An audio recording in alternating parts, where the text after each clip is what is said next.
সরকারি চাকরিজীবীদের নতুন পে স্কেল নিয়ে দীর্ঘ ১১ বছরের অপেক্ষা। লাখো সরকারি কর্মকর্তা কর্মচারীর এখন একটাই প্রশ্ন, নতুন পে স্কেলের গেজেট কবে প্রকাশ হবে? সরকার বাজেট ঘোষণায় জানিয়েছিল নতুন পে স্কেল ১ জুলাই থেকে ধাপে ধাপে কার্যকর করার পরিকল্পনা রয়েছে। কিন্তু জুলাই মাস শুরু হয়ে গেলেও এখনো গেজেট প্রকাশিত হয়নি। এতে স্বাভাবিকভাবেই সরকারি চাকরিজীবীদের মধ্যে নতুন করে উদ্বেগ তৈরি হয়েছে। তাহলে প্রশ্ন হচ্ছে, গেজেট প্রকাশে দেরি কেন? এটি কি শুধুই প্রশাসনিক বিলম্ব, নাকি এর পেছনে রয়েছে আরো বড় কোনো কারণ? আজকের ভিডিওতে আমরা জানব জুলাইয়ে গেজেট প্রকাশ না হওয়ার আসল কারণ কি, সরকারের ভেতরে এখন কি ধরনের প্রস্তুতি চলছে, অবসরপ্রাপ্ত ও অবসর প্রত্যাশী কর্মকর্তাদের ওপর এর প্রভাব কি হতে পারে এবং শেষ পর্যন্ত কবে নাগাদ নতুন পে স্কেলের গেজেট প্রকাশ হতে পারে। চলুন বিস্তারিত জেনে নেওয়া যাক। বাংলাদেশে সর্বশেষ জাতীয় বেতন স্কেল কার্যকর হয়েছিল ২০১৫ সালে। এরপর কেটে গেছে প্রায় ১১ বছর। এই সময়ে দ্রব্যমূল্য ও জীবনযাত্রার ব্যয় উল্লেখযোগ্যভাবে বেড়েছে, কিন্তু সরকারি কর্মচারীদের মূল বেতন কাঠামোতে বড় কোনো পরিবর্তন আসেনি। এই বাস্তবতাকে সামলে রেখেই দীর্ঘদিন ধরে নতুন পে স্কেল নিয়ে আলোচনা চলছিল। পরে বাজেটে সরকার জানায় নতুন বেতন কাঠামো ধাপে ধাপে ১ জুলাই থেকে কার্যকর করার পরিকল্পনা রয়েছে। এই ঘোষণার পর সরকারি কর্মকর্তা কর্মচারীদের মধ্যে ব্যাপক আশার সঞ্চার হয়। অনেকেই মনে করেছিলেন জুলাই মাসের শুরুতেই গেজেট প্রকাশ হবে এবং নতুন বেতনের হিসাবও শুরু হয়ে যাবে। কিন্তু বাস্তবে সেই প্রত্যাশা এখনো পূরণ হয়নি।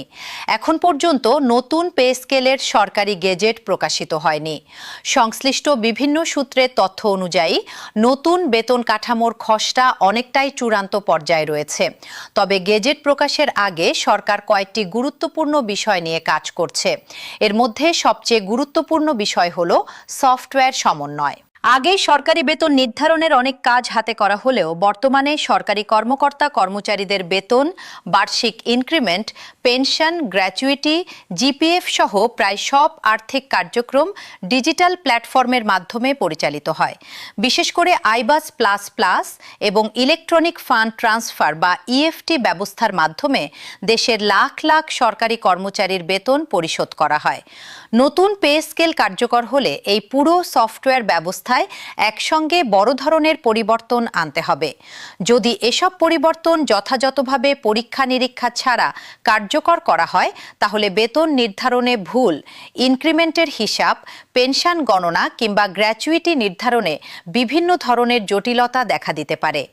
সাম্প্রতিক বিভিন্ন প্রতিবেদনে বলা হয়েছে, মূলত এই সফটওয়্যার সমন্বয় এবং কারিগরি প্রস্তুতির কারণেই গ্যাজেট প্রকাশে বিলম্ব হচ্ছে।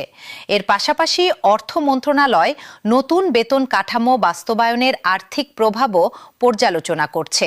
কারণ নতুন পে স্কেল কার্যকর হলে সরকারের উপর অতিরিক্ত বড় অঙ্কের আর্থিক ব্যয় যুক্ত হবে। তাই শুধু বেতন বৃদ্ধি ঘোষণা করলেই হবে না, সেটি বাস্তবায়নের জন্য অর্থ বরাদ্দ, সফটওয়্যার প্রস্তুতি এবং প্রশাসনিক সক্ষমতা সবকিছু নিশ্চিত করেই সরকার গেজেট প্রকাশ করতে চায়। এ কারণে গেজেট প্রকাশে কিছুটা সময় লাগছে বলে সংশ্লিষ্ট মহল মনে করছে। এখন আসা যাক সবচেয়ে গুরুত্বপূর্ণ প্রশ্নে। গেজেট প্রকাশে দেরি হলে কি সরকারি কর্মচারীরা ক্ষতিগ্রস্ত হবেন? এখানে আসার খবর হলো, বিভিন্ন সূত্রে বলা হচ্ছে, যদি সরকার কার্যকর হওয়ার তারিখ ১ জুলাই থেকেই বহাল রাখে, তাহলে গেজেট পরে প্রকাশ হলেও বর্ধিত বেতনের বকেয়া অর্থ পাওয়ার সুযোগ থাকতে পারে। তবে এ বিষয়ে চূড়ান্ত সিদ্ধান্ত জানা যাবে সরকারি গেজেট প্রকাশের পর। সবচেয়ে বেশি উদ্বেগে রয়েছেন যেসব কর্মকর্তা কর্মচারী অবসরের খুব কাছাকাছি রয়েছেন, কারণ তাদের পেনশন, গ্র্যাচুইটি, ছুটির নগদায়ন সহ বিভিন্ন আর্থিক সুবিধা মূল বেতনের ওপর নির্ভরশীল। যদি নতুন বেতন কাঠামো কার্যকর হতে দেরি হয় কিংবা কার্যকর হওয়ার তারিখে পরিবর্তন আসে, তাহলে তাদের আর্থিক সুবিধার হিসাবেও প্রভাব পড়তে পারে। এ কারণে বিভিন্ন কর্মচারী সংগঠন দ্রুত গেজেট প্রকাশের দাবি জানিয়ে আসছে। এদিকে বিভিন্ন সংবাদ মাধ্যমে প্রকাশিত তথ্য অনুযায়ী উচ্চ পর্যায়ে নতুন পে স্কেলের আর্থিক, প্রশাসনিক এবং কারিগরি বিষয়গুলো নিয়ে পর্যালোচনা চলছে।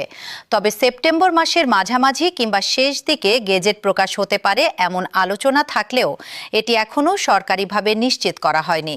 তাই এটিকে নিশ্চিত তথ্য হিসেবে নয়, সম্ভাব্য সময়সীমা হিসেবেই দেখা উচিত। এখন প্রশ্ন হচ্ছে, সরকারি চাকরিজীবীদের কি করা উচিত? প্রথমত, সামাজিক যোগাযোগ মাধ্যমে ছড়িয়ে পড়া যাচাইবিহীন তথ্য বা গুজবে বিশ্বাস না করে সরকারিভাবে প্রকাশিত গেজেটের জন্য অপেক্ষা করা উচিত। দ্বিতীয়ত, অর্থ মন্ত্রণালয় এবং সরকারি প্রজ্ঞাপনের সর্বশেষ আপডেটের দিকে নজর রাখা উচিত, কারণ চূড়ান্ত সিদ্ধান্ত শুধুমাত্র সরকারি গেজেটেই প্রকাশ করা হবে। সবশেষে বলা যায়, নতুন পে স্কেল নিয়ে সরকারি চাকরিজীবীদের প্রত্যাশা এখন তুঙ্গে। জুলাই মাসে গেজেট প্রকাশ না হলেও সরকারিভাবে প্রস্তুতির কাজ এগিয়ে চলছে বলে বিভিন্ন সূত্রে জানা যাচ্ছে। তবে ঠিক কবে গেজেট প্রকাশ হবে এবং নতুন বেতন কাঠামো কিভাবে কার্যকর হবে তার চূড়ান্ত উত্তর মিলবে সরকারি প্রজ্ঞাপন প্রকাশের পর। আপনার কি মনে হয়, গেজেট কি জুলাই মাসের মধ্যেই প্রকাশ হবে নাকি আরও কিছুদিন অপেক্ষা করতে হবে? আপনার মতামত অবশ্যই কমেন্টে জানান।